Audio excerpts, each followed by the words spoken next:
दोस्तों नमस्कार, अभिवादन जी गांधी जयशौर्य पंडित का देश में प्रमुख मुद्दा शिक्षा भारत की जबान है।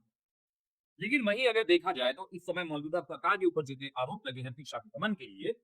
और जिस तरह की चीजें सामने आ रही है, जिस तरह की चीजें देखने को मिल रही है, चाहे वो भले भी जनता मंतर का प्रोटेस्ट हो, बिहार का प्रोटेस्ट हो, चाहते पड़े कि हमारे उत्तर प्रदेश की जवान यूनिवर्सिटी जो वहां के मौजूदा विद्यार्थियों का विरोध हो, इससे साफ समझ में आ रहा है कि किस तरह से शिक्षा का दमन किया जा रहा है।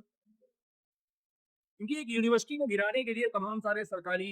आदेश और ये वो सारा कुछ गिराया गया, उसको उसके ध्वस्तीकरण के आदेश तक आ गए। लेकिन इसके विरोध में वहां पर जितने ही विद्यार्थी थे इस तोड़-फोड़ को रोकने के लिए, नौकीगांव को रोकने के लिए ज्यादा से ज्यादा तादाद में वहां बैठे हुए थे, वो विद्यार्थी बैठे हुए थे, उनकी आवाज को और पुरजोर करने के लिए कांग्रेस नेता हसीब खान ने खुला उठाया और जिसको समर्थन देने के लिए वो अपने सैकड़ों समर्थकों के साथ ये सीधा मोहम्मद अली जौहरी यूनिवर्सिटी की तरफ रुक किया। अपने सारे समर्थकों के साथ में वहां जा पहुंचे, जिससे पुलिस ने उनको रोक दिया। अब जाहिर सी बात है, अगर आप एक देश में कोई भी अच्छी चीज के लिए आवाज उठाने जाए, जिसपे हसीब खान साहब की पुलिस स्थिति की नोकझोंक हुई और इस पे उनको रोका भी गया कि आप वहां नहीं जा। ठीक है, आइए पहले सुनाते हैं उन्होंने इस पूरी घटना के ऊपर क्या कहा, फिर उसके बाद हम आपको बताते हैं कि आगे क्या दे पाएंगे। इसलिए ये चाहते हैं कि या तो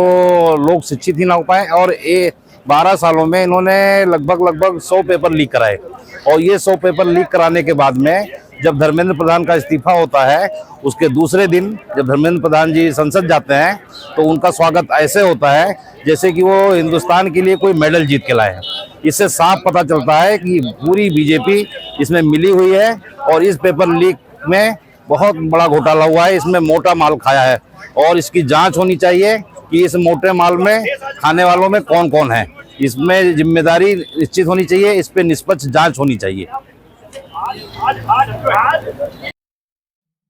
दरअसल आपको बता दूं, मोहम्मद अली जौहर यूनिवर्सिटी हमेशा हमेशा ने सरकार की निशानी, क्योंकि विश्व स्तरीय यूनिवर्सिटी है और वहां पे तमाम सारे ऐसे छात्र हैं जो वहां पे शिक्षा ले रहे हैं। और और तरफ ये है कि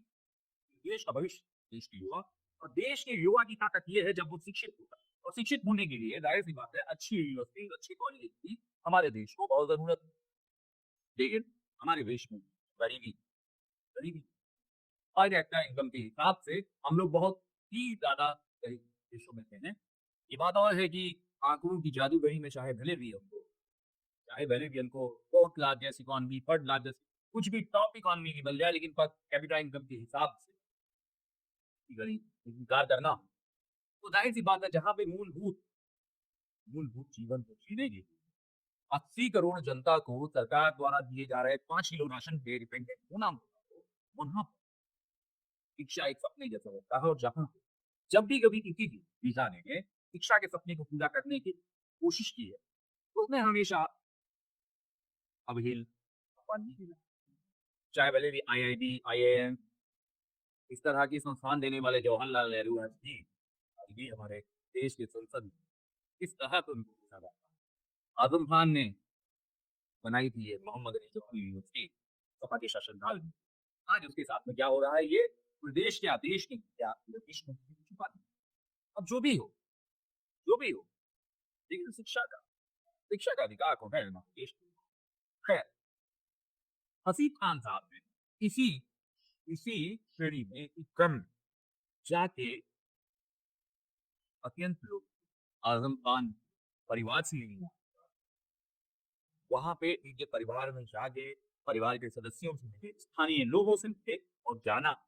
उनका हाल जाना। प्लस एक और सबसे बड़ी चीज ये है कि हसीब खान साहब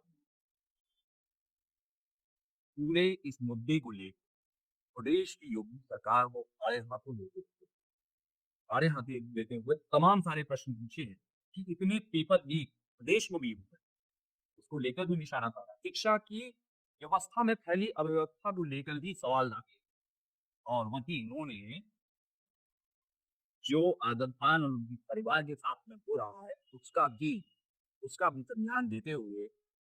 परिवार को ये सांत्वना दी है कौमी पार्टी और स्वयं वो उनके साथ में है ये है होता नहीं। मेरा चलते चलते आप सबसे एक प्रश्न है कि शिक्षा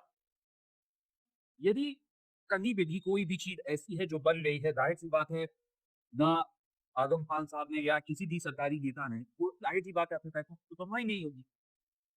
अपनी जेब पे या अपने ऊपर तो बनवाई नहीं होगी। अगर कोई चीज बन के तैयार हो गई है बन के खड़ी हो गई है और यदि उससे ही कुछ लोग लाभान्वित हो रहे हैं ये हो रहे हैं या उसका वस्तुकरण करा देना या उसको बुलडोजर चला देना उसमें जाहिर सी बात है